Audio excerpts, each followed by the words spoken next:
I had a very hard time naming this video because I really was torn between naming it for Andrew Tintaros, who made the claims recently, or on the report for Ailes' supposed, I guess, his little shenanigans he had going in Fox News, which I'll get into as we progress further into this.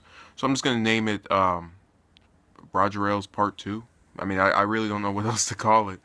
So this is two stories in one, but they both have to do with Ailes and his just tenure over at Fox News, things we're learning about that were going on behind the scenes. The first story is that he had basically a list of people he disliked and people he was opposed to.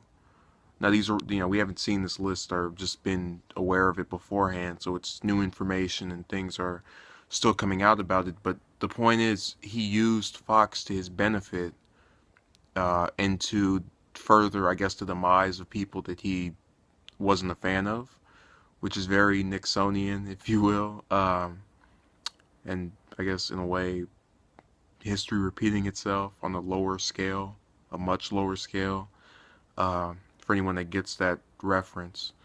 But, you know, it is what it is. I'm getting this notification right now. So the other major story that popped up today, again, seemingly out of nowhere, because it kind of, I was expecting someone to be named, but I didn't. I mean, to put it bluntly, I watch Fox, I want to say weekly, because I don't watch much TV at all, really. Um, and then, doing that, I would see Outnumbered and the host on there, and I noticed that Tintaros wasn't appearing about two or three times. Um, and I don't know, I didn't pay much attention to it because it just seemed to me that she'd always been there, but that she had always taken days off before. Granted, not as much as she had been doing recently, but I still didn't piece together that she was just straight up gone, just for months, no appearances. I had no idea at all, and I tied it, the few times I noticed to her being on a book tour or having something else to do as a result of writing a book, which is what she had done in the previous months. And sure enough, Fox said that the reason she was sidelined and still receiving pay nonetheless was due to the book's cover. And I guess them having something in the contract, they said this, where they had something in the contract which prohibited that type of imagery.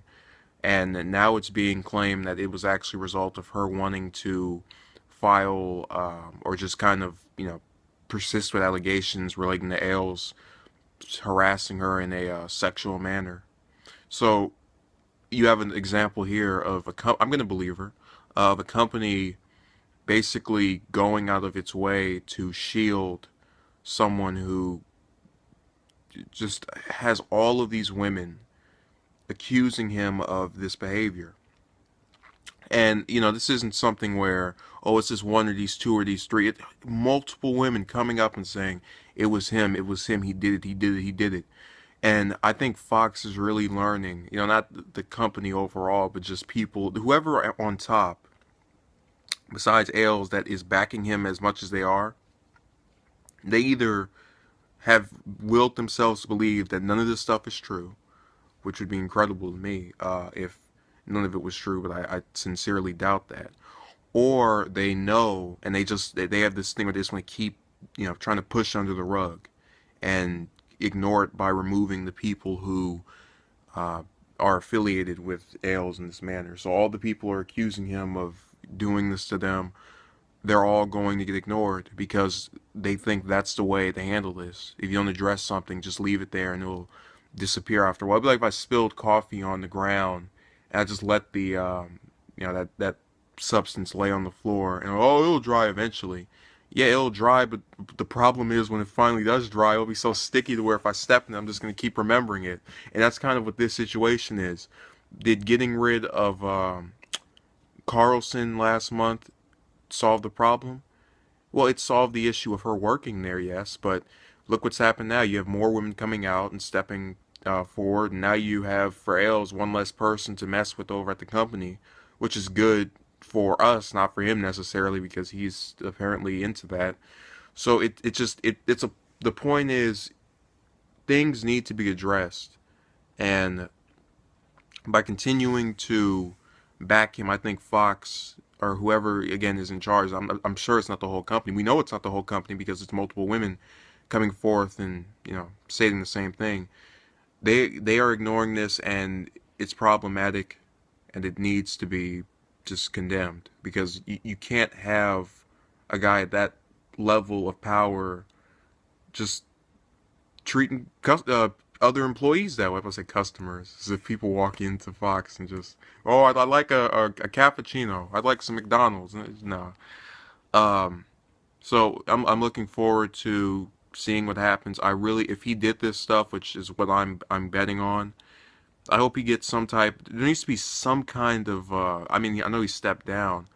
Apology. I don't know what the pro because all the thing is, rape victims all have, and I know he didn't rape anybody, or at least that's not being alleged, but victims of sexual abuse and sexual harassment all have their own interpretations of justice. Some might just want an apology. Some might want them to go to jail. Some might want them to die.